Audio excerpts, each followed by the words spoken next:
Samkhya is little bit of an abstract subject. First, we need to understand what is Samkhya. The word Samkhya literally means relating to numbers, providing rational interpretation of the world surrounding us.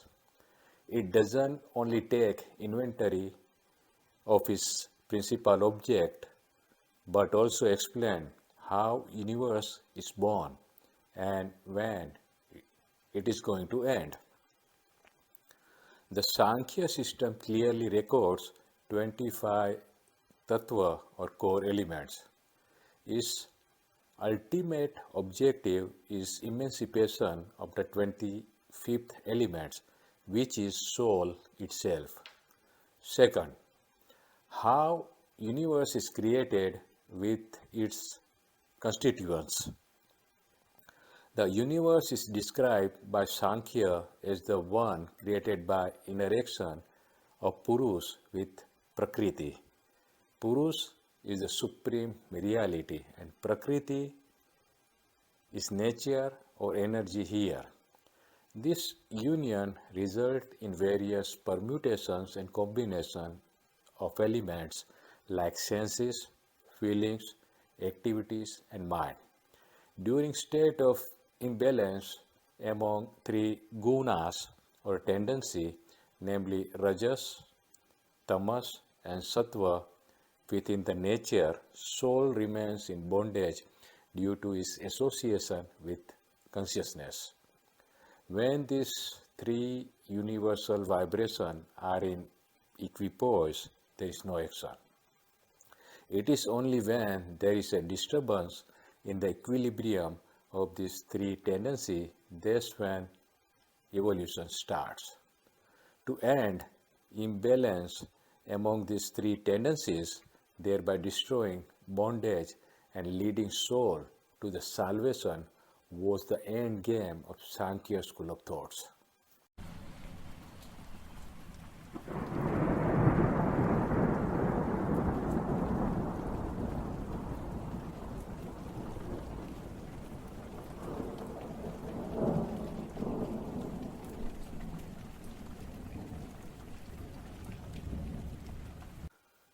How these elements are responsible for creating our psyche.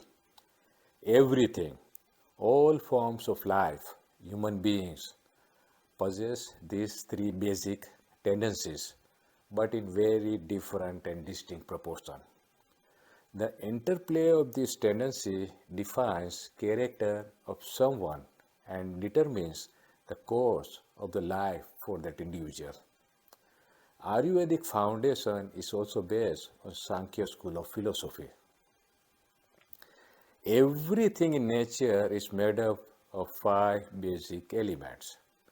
The senses perceive this object without any judgment and bring such perception to the mind, which synthesizes them.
Mind takes them to self-awareness or ahankar or ego, where it becomes subject to the series of attachment such as pride, possession, competitiveness, hate and jealousy.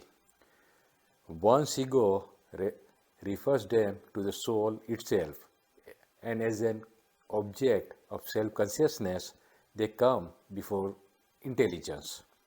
Intelligence determines nature of the subject depending on individualistic limited knowledge. And thus when bondage to the material, object or people starts. Now we will discuss briefly about scope of the bondage. The attachment of senses to the object does not mean any particular object. It could be any event, imaginary visualization, experience of witnessing past incidents, the ideas related to love, romance, revenge, and so on. In all these conditions, when senses get attached to any object, material thing, or subject, there is likewise a counter reaction in accordance with the reflection of that object on one person's intelligence. For example, when attached to gentle music, there is a feeling of relaxation. When in anger, person's heart rate and breathing increases. When someone is in love or romance, feeling of pleasure is experienced. Or when you see death in the family, feeling of sorrow is witnessed. But none of these effects are permanent. They come and they go.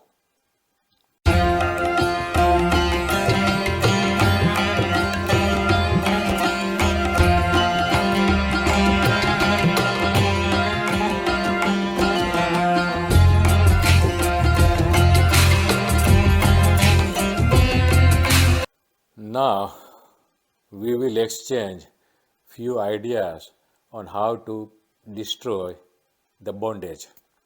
Samkhya provides basic answer to the question, what causes sorrow and what is the remedy? Answer is lack of proper knowledge of things and incorrect action cause the sorrow. As a remedy, two theories provided. One, theory of proper knowledge. Second, the theory of right action. But sometimes man is faced with a situation in which it is very difficult to decide what to do. If he acts in one way, it will be bad. If he acts another way, it will be worse. What should he do in that condition? The answer to Arjun's problem was provided in the original Gita in the form of a dialogue between Arjun and Krishna. It was presented in a lucid, easy to sing and easy to remember song. The song that became very popular and known as Gita. Samkhya principles explained in the original Gita that will be explained later in this multi-part series. Stay tuned for the next video and thanks for watching.